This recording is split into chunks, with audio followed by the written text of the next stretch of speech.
कभी ये सोचा है कि एक छोटे से जानवर को चोट पहुंचाना किसी का अगला जीवन तय कर सकता है? सुनने में शायद अजीब लगे, लेकिन ये सवाल बहुत गहरा है। अक्सर मन में ये ख्याल आता है कि अरे ये तो बस एक जानवर ही तो है, इसे क्या ही पता चलता होगा। लेकिन हमारे धर्म ग्रंथ वो इस बारे में कुछ और ही कहते हैं, कुछ बहुत गहरा। तो चलिए आज इसी बात को समझते हैं। और देखिए, ये कोई हल्की फुल्की बात नहीं है। मनुस्मृति में तो इसके बारे में एक सीधी और साफ चेतावनी दी गई है।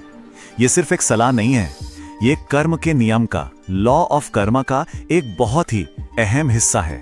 मनुस्मृति कहती है कि अगर किसी ने बिना वजह किसी बेजुबान को मारा तो उसे अगले जन्मों में उतनी ही बार दर्दनाक मौत से गुजरना होगा जितने उस जानवर के शरीर पर बाल थे।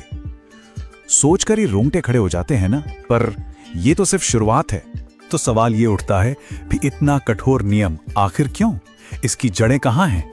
इसका जवाब एक बहुत गहरे आध्यात्मिक सिद्धांत में छिपा हुआ है। और भगवत गीता का ये श्लोक इस बात को बिल्कुल साफ कर देता है। श्री कृष्ण कहते हैं कि जो सच्चा ज्ञानी है वो एक विद्वान ब्राह्मण, एक गाय, एक हाथी, यहां तक कि एक कुत्ते में भी कोई फर्क नहीं देखता। वो सबको समान दृष्टि से देखता है। अब इसका मतलब ये नहीं कि सब शारीरिक रूप से एक जैसे हैं, नहीं।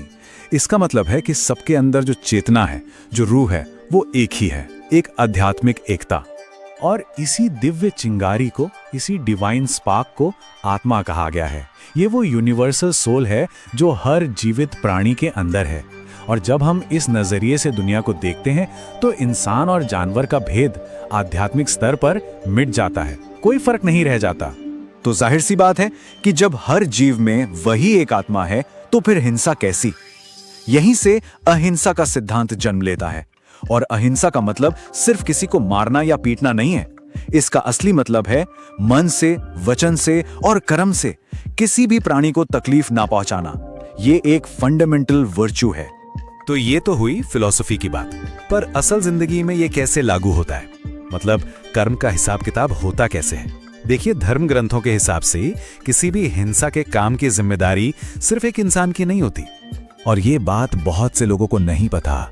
मनुस्मृति के अनुसार एक जानवर की हत्या के पाप में एक नहीं, दो नहीं, बल्कि कई लोग भागीदार होते हैं। एक पूरी चेन है ये। कौन कौन है इसमें? देखिए, पहला जो इसकी इजाजत देता है, दूसरा जो मांस को काटता है, तीसरा जो असल में जानवर को मारता है, फिर जो उस मांस को खरीदता या बेचता है, जो उसे पकाता है, जो उसे परोसता है, और आखिर में जो उसे खाता है।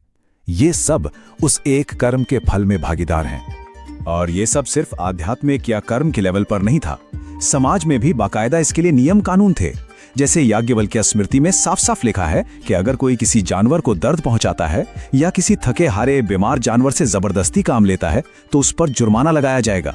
मतलब ये एक सामाजिक अपराध भी था। लेकिन सोचिए, अगर कोई यहाँ के सामाजिक नियमों से, यहाँ के जुर्माने से बच भी गया तो क्या? पुराणों के अनुसार असली हिसाब किताब तो जीवन के बाद होता है, और वो बहुत ही ज्यादा सख्त है।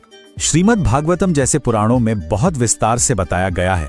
जैसे जो लोग किसी जानवर या पक्षी को जीते जी पकाते हैं, उन्हें कुंभीपाक नाम के नरक में खौलते हुए तेल में उबाला जाता है। और सिर्फ बड़े जानवर ही नहीं, जो लोग छोटे छोटे कीड़े मकोड़ों को भी बिना वजह मारते हैं या सताते हैं, उन्हें अंधकूप नरक में भेजा जाता है, जहां वही जीव उन्हें तकलीफ पहुंचाते हैं। अब ये सब सुनकर शायद मन में डर बैठे, लग सकता है कि ये बातें सिर्फ डराने के लिए हैं, लेकिन नहीं। इसका असली मकसद डर पैदा करना नहीं है। इसका मकसद कुछ और है, कुछ बहुत जरूरी। इन सारी चेतावनियों का, इन सारे नियमों का एक ही मकसद है, हमारे अंदर हर एक जीवित प्राणी के लिए सम्मान और करुणा की भावना को जगाना। ये हमारे धर्म का हिस्सा है। एक दिव्य जिम्मेदारी है कि हम उन प्राणियों की रक्षा करें जो बोल नहीं सकते, जो हम पर निर्भर हैं। और ये फिलॉसफी सिर्फ नुकसान मत पहुंचाओ तक ही सीमित नहीं है, ये उससे भी एक कदम आगे जाती है। भूत यज्ञ जैसी हमारी परंपराएं हैं जो सिखाती हैं कि खुद खाने से पहले दूसरे जीवों को भोजन कराओ। घर की पहली रोटी गाय की, आखिरी कुत्ते की, पक्षियों को दाना डालना, चींटियों को आटा देना, ये सब इसी का हिस्सा है। ये एक पवित्र भेंट है। तो आखिर में बस एक बात सोचने वाली है, जब भी कभी किसी जरूरतमंद जानवर की मदद की जाती है तो मन में एक अजीब सी शांति, एक सुकून महसूस होता है ना? वो जो एहसास है वही एहसास इन हजारों साल पुरानी शिक्षाओं को हमारे आज के अनुभव से जोड़ता है और शायद यही याद दिलाता है कि सबसे बड़ा धर्म करुणा ही है।